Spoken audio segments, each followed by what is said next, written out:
რაჭოლების პროტესტი და პრობლემები, რომლის წინაშეც მევენახეები აღმოჩნდნენ. კონტაქტზე რაჭა რეგიონს ირაკლი ვაჩიბერაძე სტუმრობდა, რათა გაერკვია როგორ მიმდინარეობს რთველი. ჯერჯერობით ხურძნის ჩასაბარებელი პუნქტები არ ფუნქციონირებს, შესაბამისი სამსახურების ინფორმაციით კი ხურძნის მიღება კვირის ბოლოს დაიწყება.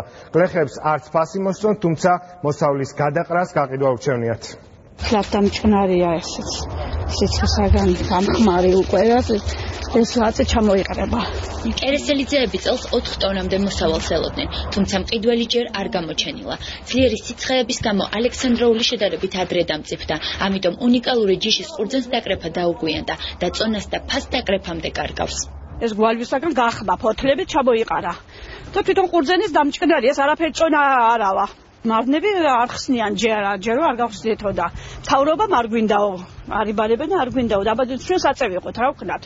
ალექსანდროულს და მუნჯურეთულს შარშან ჟვალარად იბარებდნენ. რაჭველები ამბობენ, რომ წელს რეგიონში არც ჩასაბარებელი პუნქტები ჩანს და არც ვაზის უნიკალური ჯიშების შესასყიდი ფასია განსაზღვრული. ამბობენ ძალიან დაბალ ფასს. შარშან ჩავაბარეთ. იმდენი რაოდენობის რომ ოჯახი კმაყოფილი იყო და წელს ვიქირავეთ კიდე ვენახი რომ ცოტაში მეტი შემოსავალი გქონებოდეს. პირველად ჩემი ნახში ისეა მდგომარეობა რომ ახლა გადაბულმა წვიმებმა 1-3 და 4 დღეს რო გაგრძელდეს წვიმა ჩამოიყრება და განადგურდება რა. კერძო კომპანია სრული შესყიდვისა ჯერ არ არსებობს. ამის მიზეზი არის ის რომ შარშანდელი მოსავლის რეალიზაცია ვერ მოხდა. უბრალოდ პროდუქციის.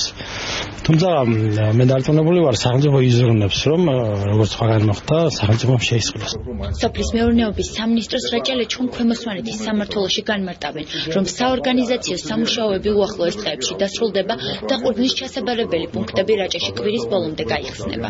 ამ ორ დღეში აუცილებლად გაირკვევა ფასის თქმება, მოსახლეობასთან შეხვედრა მოხდება, მოსახლეობასთან ერთად მოისაუბრებენ მყიდველი გამყიდველი, ვისაც სრული იქნება ამ ფასში და მიყიდეს ამ კომპანიებს, ვისაც არ იქნება სრული ჩაწურავს და ან სხვას მოძებნეს. ვიდრე რაჭაში დაგვიანებული რთველი დაიწყება, მოსავლის მნიშვნელოვანი ნაწილი უკვე ვაზზე ფუჭდება. ადგილობრივებს ახლა მხოლოდ იმის იმედი რჩებათ, რომ ნაწილის ჩაბარებას მაინც შეძლებენ.